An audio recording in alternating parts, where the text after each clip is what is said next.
ಬಿಟ್ಟಿದ್ದು. ಚಂದ್ರಶೇಖರ್ ಅವರೇ, ನಿಮ್ಮ ಪ್ರತಿಕ್ರಿಯೆ ನೋಡಿ. ನಾನು ಆವತ್ತಿಂದನೂ ಈ ಸರ್ಕಾರದ, ಸಿದ್ದರಾಮಯ್ಯರ ಸರ್ಕಾರದ ಏನು ದುಷ್ಟ ಕಣ್ಣು ಧರ್ಮಸ್ಥಳದ ಮೇಲೆ ಬಿದ್ದಾಗಲಿಂದನೇ ಇವೆಲ್ಲ ಅನಾಹುತಗಳು ಶುರುವಾಗಿರೋದು.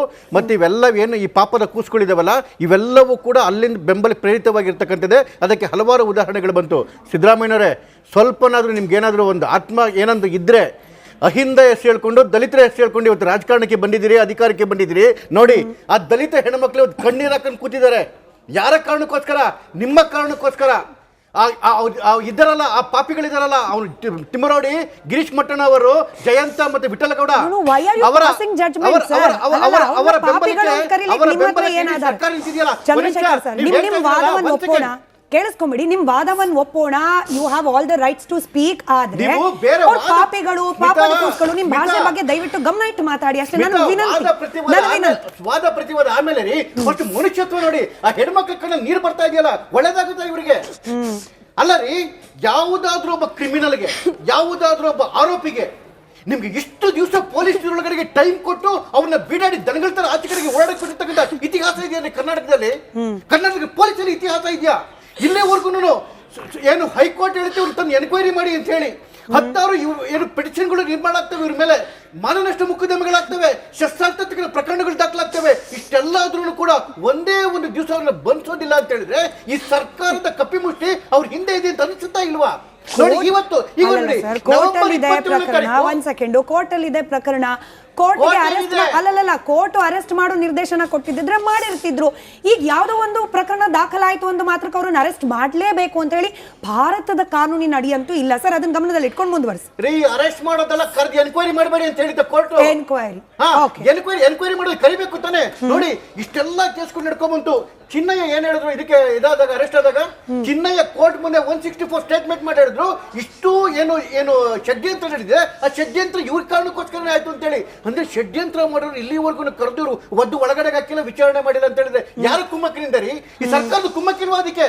ನೋಡಿ, ಹೈಕೋರ್ಟ್ಗೆ ಹೋಯ್ತು, ಹೈಕೋರ್ಟ್ಗೆ ಚಾರ್ಜ್ ಶೀಟ್ ಆಯ್ತು, ಚಾರ್ಜ್ ಶೀಟ್ ಸಲ್ಲಿಕೆ ಆದ್ಮೇಲೂ ಕೂಡ ನವೆಂಬರ್ 27ನೇ ತಾರೀಕು ಪೊಲೀಸ್ ಡಿಪಾರ್ಟ್ಮೆಂಟ್ ಮತ್ತೆ ನೋಟಿಸ್ ಕೊಡ್ತು ಈ 4 ಜನಕ್ಕೆ. ಮೊನ್ನೆ ನವೆಂಬರ್ 27ಕ್ಕೆ ಜಯಂತನಿಗೆ, ವಿಠಲಗೌಡನಿಗೆ, ಗಿರೀಶ್ ಮಠನ್ ಅವರಿಗೆ ಮತ್ತೆ ತಿಮ್ಮರೋಡಿಗೆ. ನವೆಂಬರ್ 27ಗೆ ಎಷ್ಟು ದಿವಸ ಆಯ್ತು? ಇನ್ನು ಇವರೆಲ್ಲ ಕೈಗೆ ಬಳಗಿಡ ಹಾಕಿ ಕೂತಿದ್ದಾರೆ ಯಾರಾದ್ರೂ ಹಾಗಾದ್ರೆ ಇಲ್ಲಿ?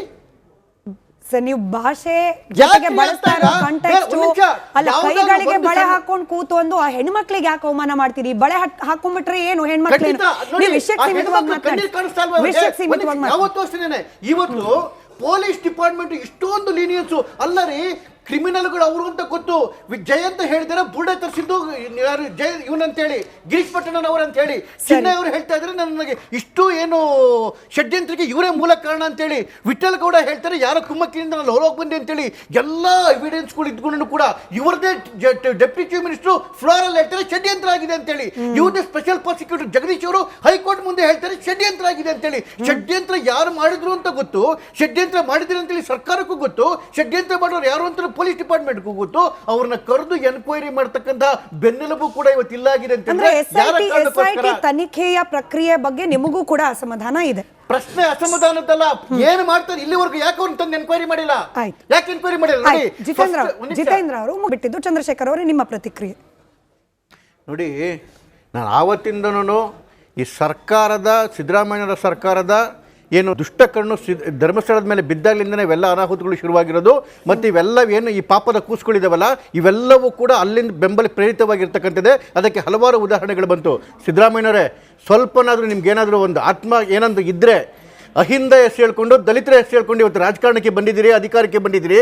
ನೋಡಿ, ಆ ದಲಿತ ಹೆಣ್ಮಕ್ಳು ಇವತ್ತು ಕಣ್ಣೀರು ಹಾಕೊಂಡು ಕೂತಿದ್ದಾರೆ. ಯಾರ ಕಾರಣಕ್ಕೋಸ್ಕರ? ನಿಮ್ಮ ಕಾರಣಕ್ಕೋಸ್ಕರ. ಇದ್ದಾರಲ್ಲ, ಆ ಪಾಪಿಗಳಿದಾರಲ್ಲ, ಅವನು ತಿಮ್ಮರೋಡಿ, ಗಿರೀಶ್ ಮಟ್ಟಣ್ಣ ಅವರು, ಜಯಂತ ಮತ್ತೆ ವಿಠಲಗೌಡ, ಅವರ ಸರ್ಕಾರ ನಿಂತಿದೆಯಲ್ಲ. ಕೇಳಿಸ್ಕೊಂಬಿಡಿ. ನಿಮ್ ವಾದವನ್ನು ಒಪ್ಪೋಣ, you have all the rights to speak. ಆದ್ರೆ ಪಾಪಿಗಳು, ಪಾಪಗಳು, ನಿಮ್ ಭಾಷೆ ಬಗ್ಗೆ ದಯವಿಟ್ಟು ಗಮನ ಇಟ್ಟು ಮಾತಾಡಿ ಅಷ್ಟೇ. ವಾದ ಪ್ರತಿವಾದ ಆಮೇಲೆ ರೀ, ಫಸ್ಟ್ ಮನುಷ್ಯತ್ವ ನೋಡಿ. ಆ ಹೆಣ್ಮಕ್ಳ ಕಣ್ಣಲ್ಲಿ ನೀರು ಬರ್ತಾ ಇದೆಯಲ್ಲ, ಒಳ್ಳೇದಾಗುತ್ತೆ ಇವರಿಗೆ. ಅಲ್ಲ ರೀ, ಯಾವುದಾದ್ರೂ ಒಬ್ಬ ಕ್ರಿಮಿನಲ್ಗೆ, ಯಾವುದಾದ್ರೂ ಒಬ್ಬ ಆರೋಪಿಗೆ ನಿಮ್ಗೆ ಇಷ್ಟು ದಿವಸ ಪೊಲೀಸ್ ಒಳಗಡೆಗೆ ಟೈಮ್ ಕೊಟ್ಟು ಅವನ್ನ ಬೀಡಾಡಿ ದನಗಳ ತರ ಆಚೆ ಕಡೆಗೆ ಓಡಾಡಿಕೊಂಡಿರ್ತಕ್ಕಂಥ ಇತಿಹಾಸ ಇದೆಯಾ ಕರ್ನಾಟಕದಲ್ಲಿ? ಕರ್ನಾಟಕ ಪೊಲೀಸಲ್ಲಿ ಇತಿಹಾಸ ಇದೆಯಾ?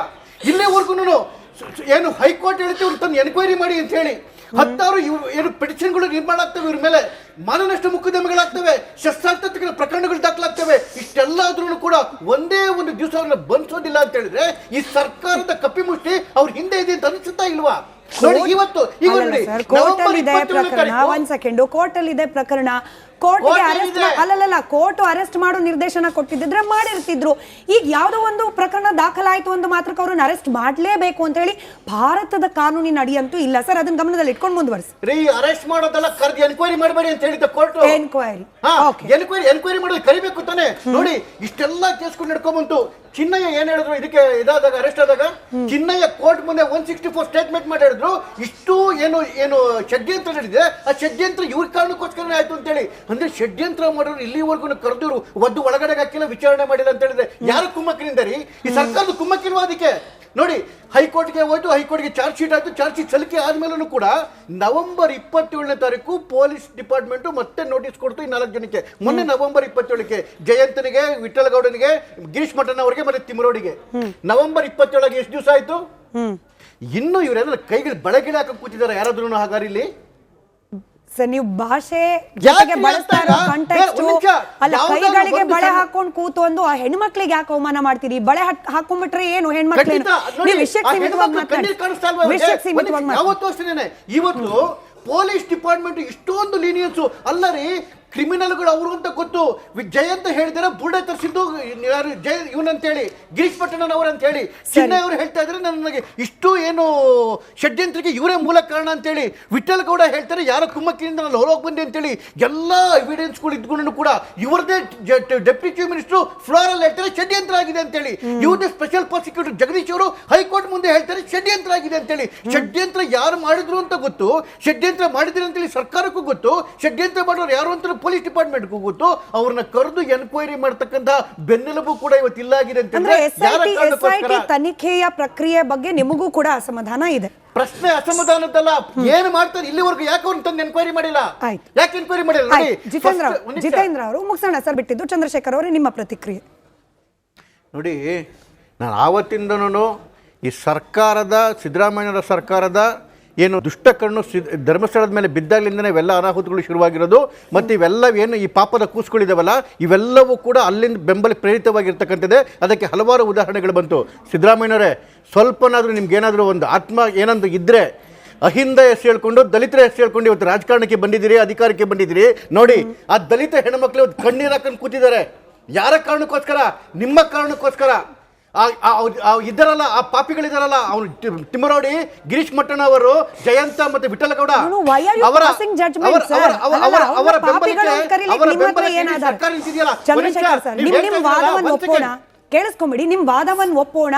You have all the rights to speak. ಆದ್ರೆ ಪಾಪಿಗಳು, ಪಾಪದಕೋಸ್ಕರ ನಿಮ್ ಭಾಷೆ ಬಗ್ಗೆ ದಯವಿಟ್ಟು ಗಮನ ಇಟ್ಟು ಮಾತಾಡಿ ಅಷ್ಟೇ. ನನ್ನ ವಿನಂತಿ. ವಾದ ಪ್ರತಿವಾದ ಆಮೇಲೆ ರೀ ಫಸ್ಟ್ ಮನುಷ್ಯತ್ವ ನೋಡಿ. ಆ ಹೆಣ್ಮಕ್ಳ ಕಣ್ಣ ನೀರು ಬರ್ತಾ ಇದೆಯಲ್ಲ, ಒಳ್ಳೇದಾಗುತ್ತಾ ಇವರಿಗೆ? ಅಲ್ಲ ರೀ, ಯಾವುದಾದ್ರೂ ಒಬ್ಬ ಕ್ರಿಮಿನಲ್ಗೆ, ಯಾವುದಾದ್ರೂ ಒಬ್ಬ ಆರೋಪಿಗೆ ನಿಮ್ಗೆ ಇಷ್ಟು ದಿವಸ ಪೊಲೀಸ್ ಒಳಗಡೆಗೆ ಟೈಮ್ ಕೊಟ್ಟು ಅವನ್ನ ಬಿಡಾಡಿ ದನಗಳ ತರ ಆಚೆ ಕಡೆಗೆ ಓಡಾಡಕ್ಕೆ ಬಿಟ್ಟಿರ್ತಕ್ಕಂಥ ಇತಿಹಾಸ ಇದೆಯಾ ಕರ್ನಾಟಕದಲ್ಲಿ? ಕರ್ನಾಟಕ ಪೊಲೀಸಲ್ಲಿ ಇತಿಹಾಸ ಇದೆಯಾ? ಇಲ್ಲಿವರೆಗೂ ಏನು ಹೈಕೋರ್ಟ್ ಹೇಳ್ತೀವಿ ಇವ್ರು ತಂದು ಎನ್ಕ್ವೈರಿ ಮಾಡಿ ಅಂತ ಹೇಳಿ 10 ಏನು ಪಿಟಿಷನ್ಗಳು ನಿರ್ಮಾಣ ಆಗ್ತವೆ, ಇವ್ರ ಮೇಲೆ ಮಾನನಷ್ಟ ಮೊಕದ್ದಮೆಗಳಾಗ್ತವೆ, ಶಸ್ತ್ರಾಸ್ತ್ರ ಪ್ರಕರಣಗಳು ದಾಖಲಾಗ್ತವೆ. ಇಷ್ಟೆಲ್ಲ ಆದ್ರೂ ಕೂಡ ಒಂದೇ ಒಂದು ದಿವಸ ಅವ್ರನ್ನ ಬಂಧಿಸೋದಿಲ್ಲ ಅಂತ ಹೇಳಿದ್ರೆ ಈ ಸರ್ಕಾರದ ಕಪಿಮುಷ್ಟಿ ಅವ್ರ ಹಿಂದೆ ಇದೆ ಅಂತ ಅನಿಸುತ್ತಾ ಇಲ್ವಾ? ನೋಡಿ ಇವತ್ತು ಈಗ ನೋಡಿ ಕೋರ್ಟ್ ಅಲ್ಲಿ ಇದೆ ಪ್ರಕರಣ, ಒಂದ್ ಸೆಕೆಂಡ್, ಕೋರ್ಟ್ ಅಲ್ಲಿ ಇದೆ ಪ್ರಕರಣ, ಕೋರ್ಟ್ಗೆ ಅರೆಸ್ಟ್ ಅಲ್ಲಲ್ಲ ಕೋರ್ಟ್ ಅರೆಸ್ಟ್ ಮಾಡೋ ನಿರ್ದೇಶನ ಕೊಟ್ಟಿದ್ರೆ ಮಾಡಿರ್ತಿದ್ರು.